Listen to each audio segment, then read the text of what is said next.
Ever turned oranges into holiday magic? Let me show you how. We'll pick fresh oranges, dehydrate slices, craft a stunning Christmas wreath, and style it to perfection.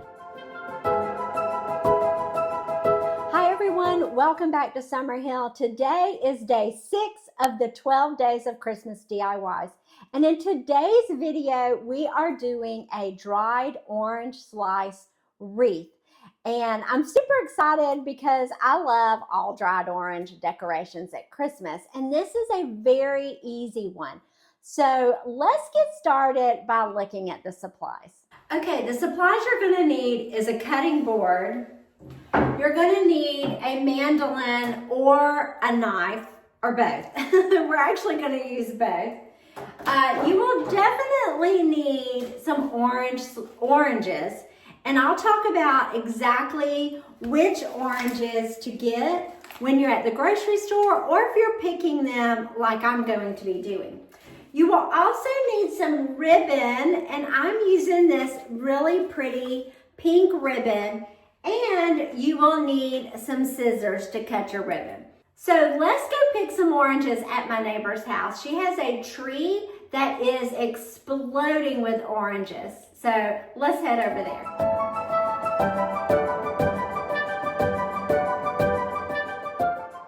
Oranges come into season this time of year in Florida, so it's a great time to decorate with oranges.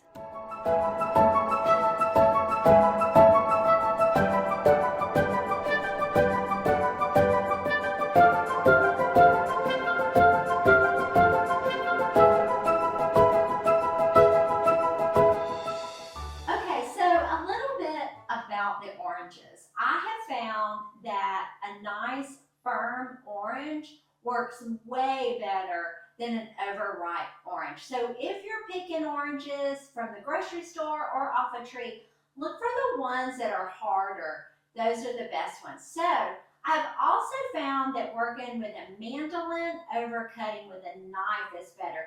You get a nice, thin, even slice of orange when you do that. And the thinner the slice, the quicker it will dry out. So let's get the mandolin and we will cut some oranges.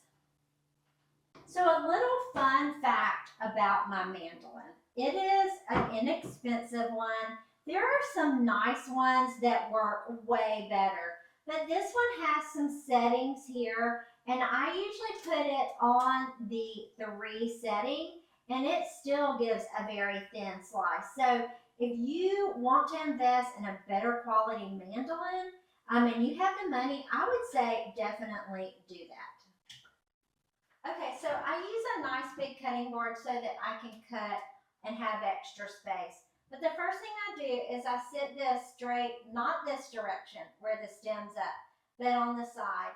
And then I'm going to cut straight down quite a ways in, because you got to look at the size. If you cut a tiny bit, then you have a tiny little orange. So you cut both sides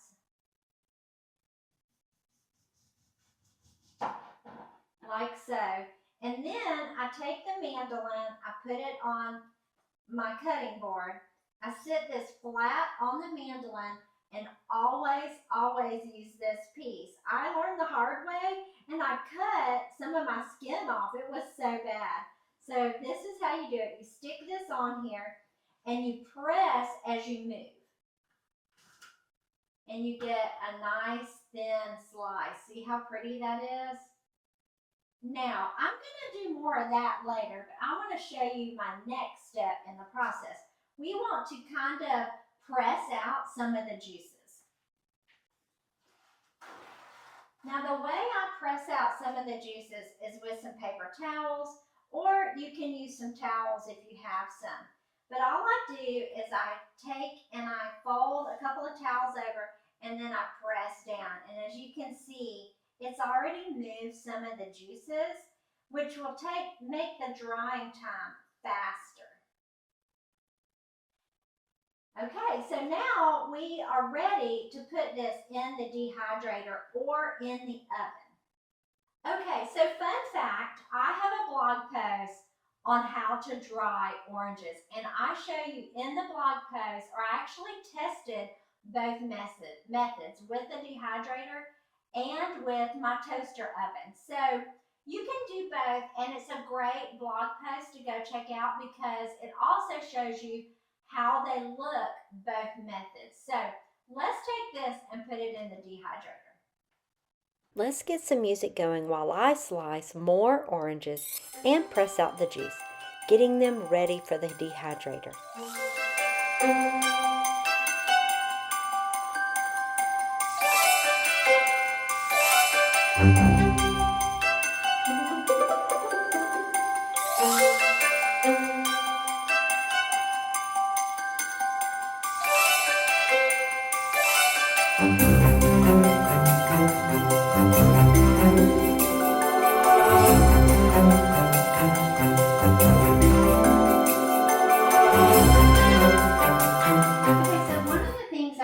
To make sure I've got enough orange slices is I go ahead and I lay it out into the wreath shape that I'm doing. And this one here. So that tells me I have plenty. I actually have 4 left over. So let's put these in the dehydrator. Okay, so my dehydrator has all these trays, and I like to lay these on the tray and do not overlap them, and give a little bit of space in between them so that the air can flow all the way.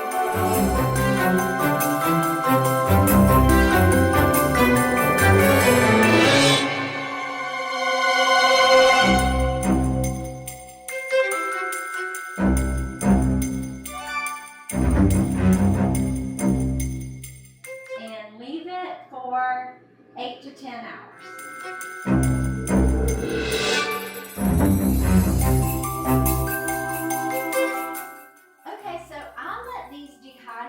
Overnight, and they are absolutely perfect.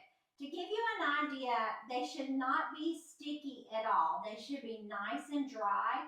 And look how, if you hold this up to the light, look how pretty it is through the light. So let's take all these out because now it's time to start making our wreath. Let's go make a wreath with these.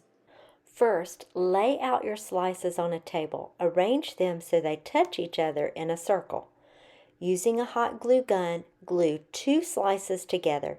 Continue gluing the slices one by one until you've formed a complete circle. For extra security, add a bit more glue to the joints. Then place additional orange slices over the joints, adjusting them until you're happy with the look.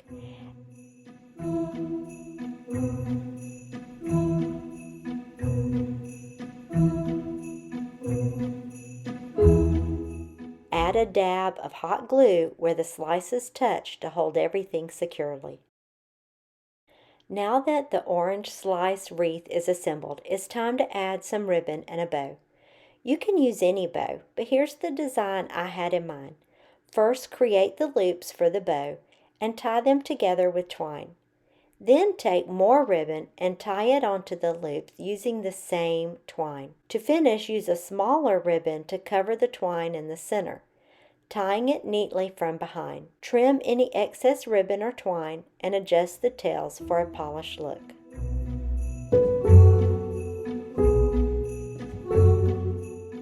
Next, let's figure out how long the hanger should be. I'm taking the wreath to my kitchen to see how far it will hang on my copper pot rack over the stove. Once I have the length, I'll cut the ribbon, loop it around the wreath, and cut a small hole at the top to hang it on the hook. Finally, I'll secure the bow with hot glue.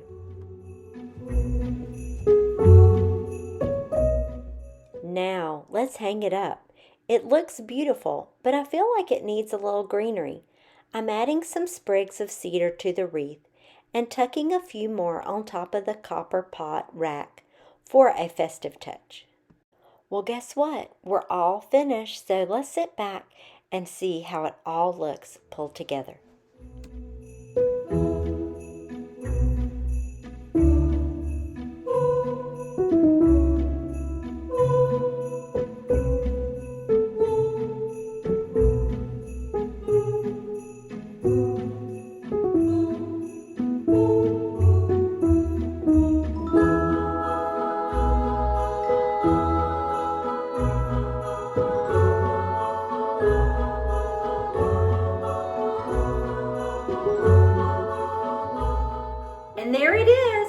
my dried orange wreath is all finished and styled.